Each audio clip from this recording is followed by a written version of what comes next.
ask the mayor of the city of Providence, Jorge Liozzi, to say a few words about this program, and then the council president, Mayor Liozzi.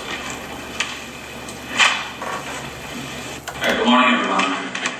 I want to begin by thanking the folks that we have here today, Commissioner Parry and Chief Clement.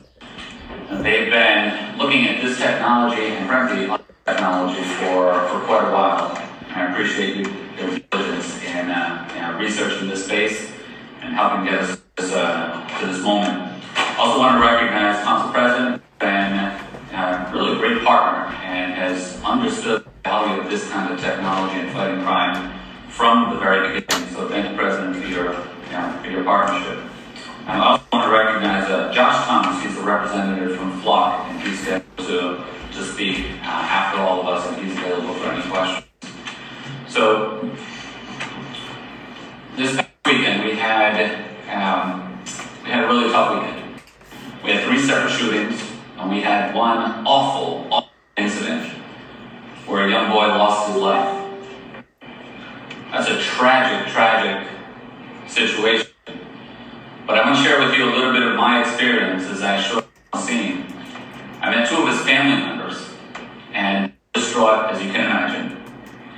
The first thing that they brought up to me was cameras. And they asked me, when are you going to put cameras up throughout the city so that we can keep our city safe and hold people accountable? I think to the average resident, the average citizen throughout the city, they see the value of this. And in fact, the Providence Police Department has been on the cutting edge, on the leading edge of integrated new technology now for decades. It goes back to the use of tasers. It goes back to the use of red light cameras. It goes back to the use of body-worn cameras. And this new technology is just another step in integrating technology into smart policing to fight crime. Now, we've done fairly well on a relative basis over the past 6 months in keeping crime low. I think the bulk of the recognition and the credit of that goes to the police department. When you hear about crimes that happen, you often don't hear about the incredible arrests that police officers are making every day to get criminals off the street, get guns off the streets, and to prevent more crimes going forward. So, we have a lot to be optimistic about, we have a lot to be proud of. However, it can all change on a dime. And this past weekend, the recognition and a reminder of how quickly it can turn. And because of that, we can never rest on our laurels. We can never get comfortable. We have to continue striving for more and for better. And it's that mentality that frankly is embedded in the culture of the police department that has brought us to where we are today. We've heard a lot of concerns about the concerns that folks have raised about this technology, especially on the civil liberties side. However, the accountability and the transparency of this technology is baked into our policies and it's baked into the very technologies. And as we've looked into this, the more we've researched it, the more comfortable we have become in saying that the concerns about civil liberties being compromised will not materialize.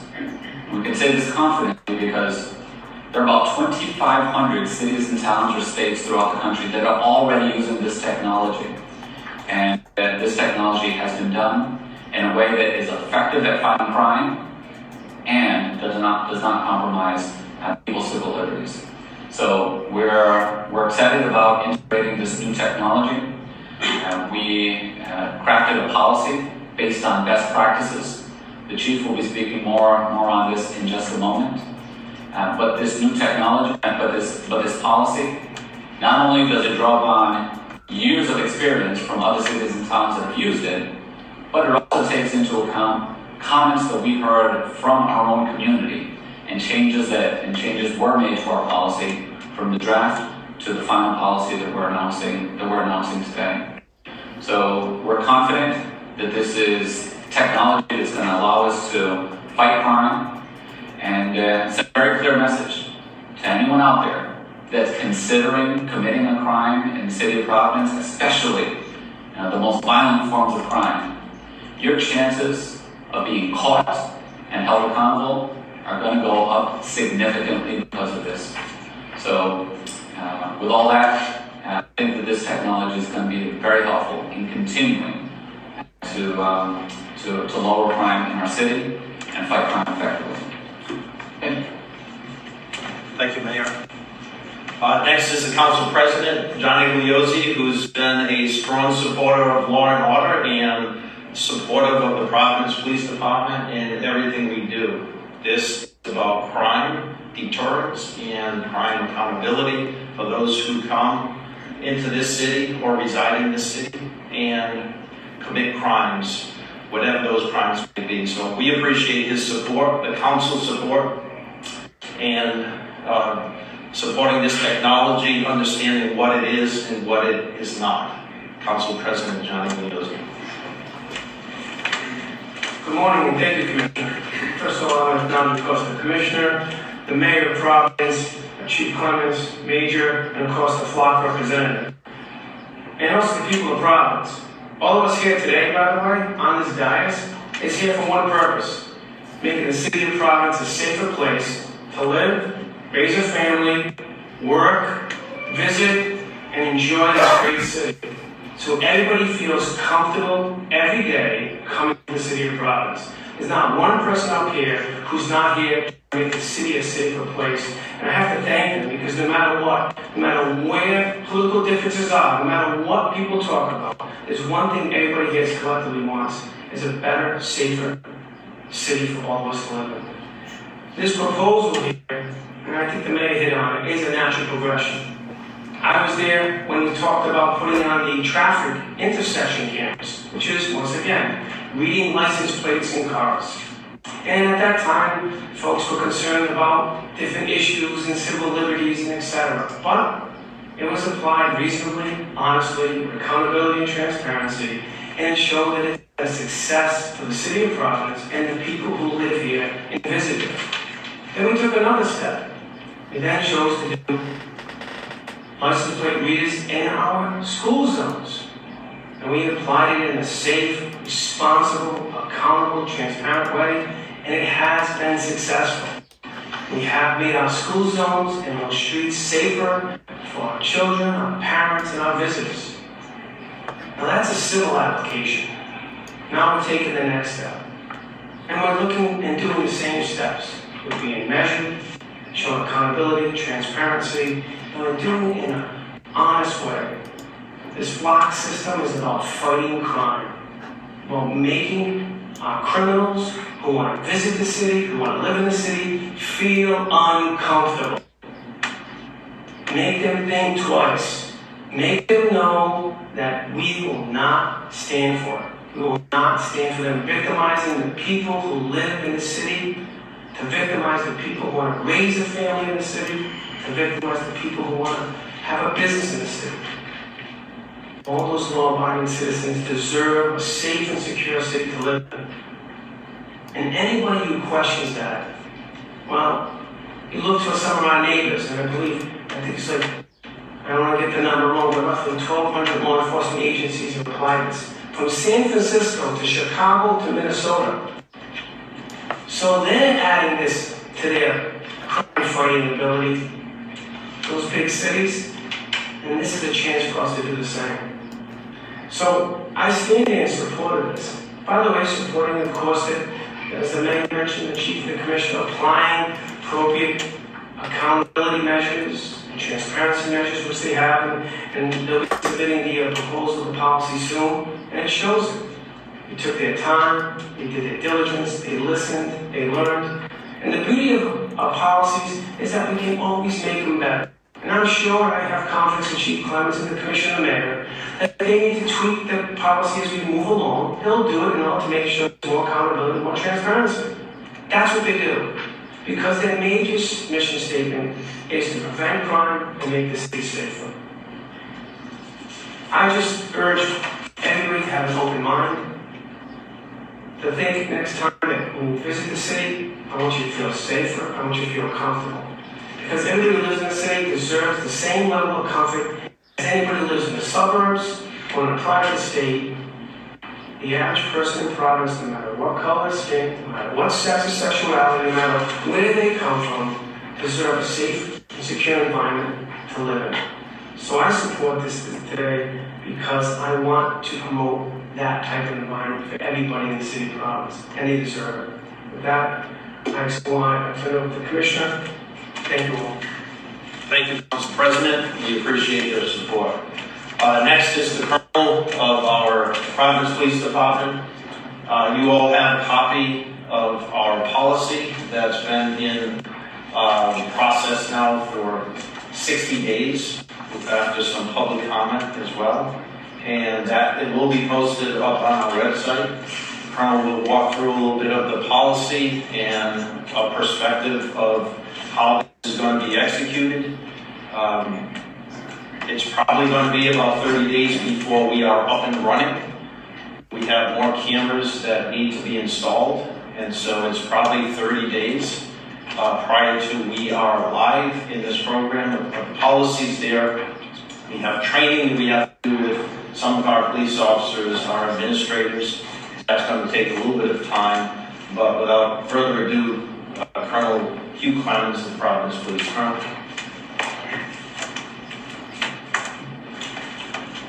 Thank you, Commissioner. Thank you for covering this important new technology tool. At the end of the day, the work we do, the men and women of the Providence Police Department perform is about community safety. And when I first heard about flock technology, I was driven to it immediately, and I was intrigued by it. And the more I looked into it, the more I saw what a real, vetted, professional tool that it can be, and it had started to be used in cities across the country. I spoke to colleagues of mine locally, more importantly, regionally, nationally, like cities, bigger cities, smaller cities.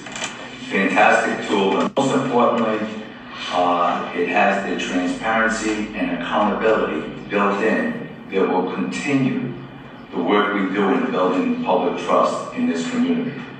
I want to thank the mayor, the city council president, the commissioner, the community leaders for allowing us to move forward, because at the end of the day, I am very confident that proof will be in the pudding as far as the way we will use this, the manner in which we will be transparent and report out.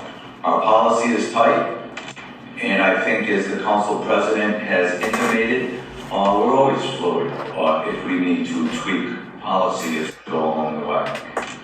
But the tool itself, look, it's a great detection tool. It allows officers to free up their time instead of knocking on doors for hours at a time trying to find out if neighbors had seen any cars in the area. We have this tool where the cameras are deployed immediately available to us. We know there's only a small percentage of individuals, of offenders that commit a large percentage of criminal activity. This tool will help. So we'll spend less time chasing leads. We have technology up there that's up 24/7. Fantastic tool. Captures the license plate, body type, make, color, license plate state, any decals or bumper stickers. And again, there are measures in place to make sure that we are transparent every step of the way. We'll hear more about that from Josh. The cameras are solar power. For this pilot program, we will have 25 cameras. There is no cost to the city for this initial program for 1 year. Data storage and footage is encrypted. It defaults permanently to a 30-day deletion on a rolling basis. So when a plate is entered, when it hits the 30-day mark, it's automatically deleted. We, the City of Providence, own 100% of this data that's captured. Flock will never share or sell the data. We have the ability to grant other law enforcement agencies information as it relates pursuant to our policy for criminal events only. And again, our policy is clear, and the direction from the top of this organization will be clear. It is only for criminal investigations. And again, the proof will be in the pudding at the end when we begin to be transparent and report out to the city council. And there's a component in there for us to report and allow the order to be seen by the Providence External Review Authority as well. Officers, and there'll be a small number of officers in the beginning, only who must enter a reason code to verify legitimacy of a search, and that creates an audit trail. Again, it will be a select small group of users. The Flock Safety Transparency Portal is a free feature that will allow to share the policy, the usage, and the public safety outcomes. This will be done on a timely basis, and I believe Josh will speak further about that. All of this is in line with our commitment to build community trust and, most importantly, to create greater safety in this community. The policy will be administered out of the Investigative Bureau. Only trained officers and dispatchers will be allowed to enter and enter the technology. Once again, criminal investigations only. There has to be a second action. It can't just be the hot list alert. There has to be a second action of probable cause for an officer to effect a car stop. In the event there is an error. So probable cause, as always, is a key in any car stop that we have in any police action. A police report will be generated on all flock activity. Anytime we have usage of flock, there will be a generated police report with a number that will be accessible by the media and the public. Stored for 30 days, purged immediately thereafter. And again, the audits and the report will be every 30 days for the first year to the city council, and also access to HERA. So we're excited about the use of this technology. I think it'll be a great tool to continue to keep this city safe. And I'll turn it back over to the commissioner. Thank you, Colonel. Like any technology, we research and see what other cities are doing, what their policies are, and that's what we've done for the last couple of months, is we know we need to get it right. We know that there's concern out there, and we rely on those folks in our business across the country that are police chiefs, but also with a vendor who's been at this for quite some time. So we relied on Flock, and Josh Thomas, who's here from Flock, is the Vice President of Communication. We consulted with him and his team, so we get it right. For crime investigations, crime deterrence, and crime, to prevent crime more than have to investigate. But this is somewhat of a game changer for law enforcement, as we've seen in other cities in the U.S., and I think it's going to be a game changer for us. But we're going to take this slow and make sure that we get it right, and that the public feels comfortable that it's being used for crime and crime deterrence and investigation. So I'll ask Josh to come up and say a few words about his perspective, and particularly if there are any subsequent questions after he's done, he can add some technical responses to any questions that we may have. Josh? Thanks, Commissioner. I just want to thank everybody today. Mayor, Council President, Colonel Clements. Look, this is we build our company because crime's a problem we all agree we have to solve. But we believe it's possible to do that to protect our civil liberties and mitigate human biases. We've done that from the beginning, since our company was founded on those principles. It's possible for us to increase public safety while also protecting our civil liberties and mitigating human biases. And it's happening. It's happening in thousands of cities around the country. It's happening locally here, Cranston has already seen incredible success with this exact same technology. It's been live there for 11 months. 40 recovered stolen vehicles. Those are 40 people who got their car back. People who want to be able to go to the grocery store, take their kids to school. They've got their car back. It would have been gone. 7 missing persons in Cranston. I'm a father of 3, and the worst case scenario is to see a child go missing. Cranston has been able to already use this technology to recover missing people. There are literally hundreds of cases like this around the country. Amber alerts being solved, silver alerts being solved, violent offenses. The really unfortunate thing that happened was this weekend, as the mayor talked about, we've seen those exact same types of situations solved with this technology. Now it's doing that with indiscriminate evidence, not targeting any people, any group, any affiliation. It's taking a picture of the back of cars. The majority of crime happens with a car. 70% of all crime is done with a vehicle. People drive in, commit crime, and drive out. So we take pictures of the back of the cars, not the people. We don't know who the driver is. We don't know who the registered owner is. It's indiscriminate evidence, and all done within a framework that is committed to accountability and transparency. In fact, we built these tools to be transparent. We want the public to know. We want to engage in conversation with the public. In fact, Mayor Ron's already been out in the community, talking to community groups about this technology, about hearing concerns. You've already heard that from Colonel Clements. They put together a model policy that we provided an example from groups out in the Bay Area of California. This has been reviewed by activist organizations who have given input into how we can make these policies better and more robust. They took that to the community and got feedback, and they tweaked it based on what's necessary here in Providence. So that's what I wanted to say today is happy to answer any question that you have, but our commitment here with the City of Providence is to increase public safety within a framework that is committed to transparency, accountability, and making sure that everyone is really comfortable with these tools. Again, answer any question you want. Thanks, appreciate it. Thanks, Josh. Appreciate you coming up and joining us. I'll open up for any questions, and I'll defer if I need to. I'll try to answer them myself. What happened with stolen license plate? Hold on one second. If this is so important, this is going to help you guys as this great tool to solve crime, why not bring it to the city council for approval? They can have an ordinance where they lay out how it's going to be regulated. We saw with the speed cameras, the legislature had to come back and change the rules after they were implemented. Why not go through that legislative process? Sure. So, we looked at models across the country and see how they're implemented. Look, and I know there's some interest in controlling body-worn camera legislatively, but this is fluid as well. As we entered into body-worn cameras, as we entered speed cameras is a little bit different, and even red light camera. The state has the authority and needs to grant the authority legislatively, and we went through that process as well.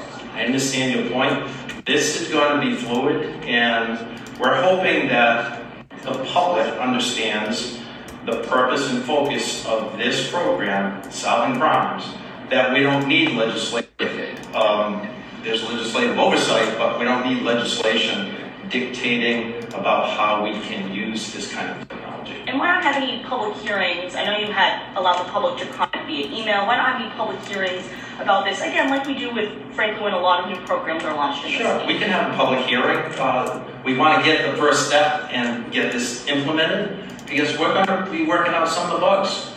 We know that there's going to be a lot of information here, and we're going to prioritize in crime, violent crime first and foremost. That's what's driving here, and that's what we're going to focus on. If it expands, we're willing to do a public hearing in the future to hear some feedback, but the technology is here. We've seen in other jurisdictions the execution of this technology very successfully for crime deterrence and crime prevention, and also solving crime when it does happen. Yes. Amy, you have to Criminals are stolen license plate and they're using it. When you do the investigation, how are we going to make sure that no innocent person with a stolen license plate get in trouble? Yeah, so that's addressed in the policy. So understand, this is a lead. So this technology is a lead to get you to. And so there are some instances, even in our federal, database, that a stolen car wasn't taken out of the system. we, as law enforcement now for many years, need to verify that car is still stolen. So in the instance where we have a unregistered plate used in that crime, look, we're not going to those people that we know that's unregistered and we don't know if those are the suspects. That's where the detectives will come in and just not jump to the person that had their plate stolen and came up on a crime, and we're taking action. There's protocols. Before we do that, we need to verify several things before we approach that person that may innocently had his registration or her registration stolen. Amy? Commissioner, you mentioned last week that there were only like 40 to 50 replies in terms of public comments. Yes. Is that really enough for this type of technology? And also regarding the public hearing stuff asked about, why not have that beforehand? You seem willing to have one. Sure. So we had about 65. We gave it 14 days, maybe 10, for public input, and we announced it. We invite the public. My perspective is we heard from people that have concerns. We have addressed as many of those concerns. Some, first of all, just don't want it and said, no, you shouldn't be deploying this technology, where others had some legitimate concerns in which we addressed in our policy. I'm not dodging your question about the public hearing. We're looking to move this forward because if we run into some unforeseen issues that we need some public input, we're always willing to take public input all the time, and we do. We don't need to have a town hall or a public hearing. We're always taking public input. But I understand your point, and we're willing, if there's great concern about how this technology is being used, that we'll do a public hearing. And I'll just you know, I mean, part of it is also, it's, you know, we're integrating technology and adopting new policies on an ongoing, regular basis. And I don't think there's any principled way to distinguish which ones require, you know, full-on public hearings versus which ones that don't. We try to navigate that balance as best we can by being transparent and letting folks know in advance that we're pursuing this technology, that we're adopting a policy, that we're asking for input.